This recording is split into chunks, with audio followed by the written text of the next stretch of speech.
পাচারকৃত অর্থ ফিরিয়ে আনার প্রচেষ্টায় পূর্ণ সহায়তা দিবে যুক্তরাজ্য। যুক্তরাজ্যের ইন্দো প্যাসিফিক বিষয়ক মন্ত্রী ক্যাথরিন ওয়েস্ট বলেছেন, তার সরকার বাংলাদেশের বিলিয়ন বিলিয়ন ডলার পাচার করা অর্থ ফিরিয়ে আনার প্রচেষ্টার ঢাকাকে পূর্ণ সহায়তা দেবে। রবিবার ঢাকার রাষ্ট্রীয় অতিথি ভবন যমুনা বাংলাদেশের প্রধান উপদেষ্টা ডক্টর মোহাম্মদ ইউনূসের সঙ্গে সাক্ষাৎকালে কথা বলেন ক্যাথরিন ওয়েস্ট। ক্যাথরিন ওয়েস্ট বলেন, আপনাকে জানানো গুরুত্ব যে আপনি আমাদের সমর্থন পেয়েছেন। ব্রিটিশ মন্ত্রী বলেন, শেখ হাসিনা প্রায় 16 বছর শাসনামলে বিদেশে পাচার হওয়া কয়েক বিলিয়ন ডলার ফেরত আনার জন্য ঢাকার প্রচেষ্টায় যুক্তরাষ্ট্র তার সহযোগিতার হাত বাড়িয়ে দিবে। ইউনূস সরকার তাকে ধন্যবাদ জানিয়ে বলেন, দুর্নীতিবাজ রাজনীতিবিদ, অলিগার্ক ও আমলকারদের পাচার করা অর্থ ফেরত আনা অন্তর্বর্তী সরকারের সর্বোচ্চ অগ্রাধিকার। তিনি বলেন, ট্রান্সপারেন্সি ইন্টারন্যাশনাল বাংলাদেশের সাম্প্রতিক প্রতিবেদন উদ্ধৃতি দিয়ে বলেন, বাংলাদেশ থেকে 12 বিলিয়ন ডলারের বেশি পাচার হয়েছে বিদেশে। বৈঠকে অধ্যাপক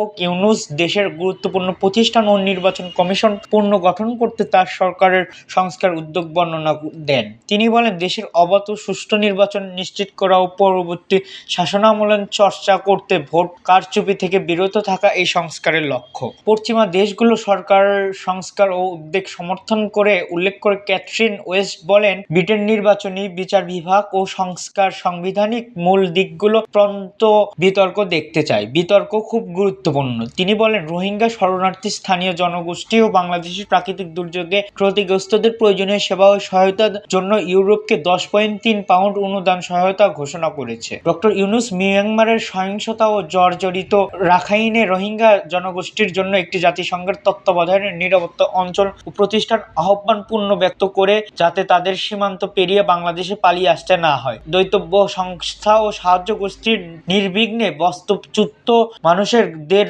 ঘরায় খাদ্য সহায়তায় নিতে পারে। বৈঠকে ভূ রাজনৈতিক সমস্যা, সংখ্যালঘু অধিকার, দক্ষিণ এশিয়ার প্রতিবেশীদের সঙ্গে এবং নেপালের সঙ্গে বাংলাদেশের সাম্প্রতিক 40 মেগা জ্বালানির চুক্তি নিয়ে আলোচনা করেন। ইউনূস বলেন, তার সরকার জ্বালানি বিদ্যুৎ সমৃদ্ধ নেপাল, ভুটান বিদ্যুৎ আনার জন্য দক্ষিণ এশিয়ার বিদ্যুৎ গ্রিড তৈরিকে পুরোপুরি সমর্থন করেছেন। তিনি বলেন, হিমালয়ের প্রাদেশের নবায়নযোগ্য জ্বালানির আমদানি করতে পারলে বাংলাদেশের জীবাশ্ম জ্বালানির উপর নির্ভরশীলতা কমতে পারে। এতে বাংলাদেশের উন্নয়ন হবে এবং বাংলাদেশ ভালো পর্যায়ে যাবে। তিনি বলেন, এ লক্ষ্যের জন্য ভারতের সহযোগিতার প্রয়োজন বাংলাদেশের, কারণ ভারতের সহযোগিতা ছাড়া বাংলাদেশ অত দূর যেতে পারবে না। বৈঠকে ঢাকার British high commissioner Sarah Cook বলেন, জুলাই আগস্টের গণ অভ্যুত্থানে গুরুতর ছাত্র আহতদের অন্যান্য বিক্ষোভকারীদের চিকিৎসার জন্য যুক্তরাষ্ট্রের একটি মেডিকেল টিম চলতি মাসে এসেছেন। তিনি বলেন, 3টি অস্ত্রোপচারও করে হয়েছে। এতক্ষণ আমাদের সাথে থাকার জন্য ধন্যবাদ। পরবর্তী আপডেট পেতে আমাদের চ্যানেলটি সাবস্ক্রাইব করে পাশে থাকা বেল আইকনটি বাজিয়ে রাখুন।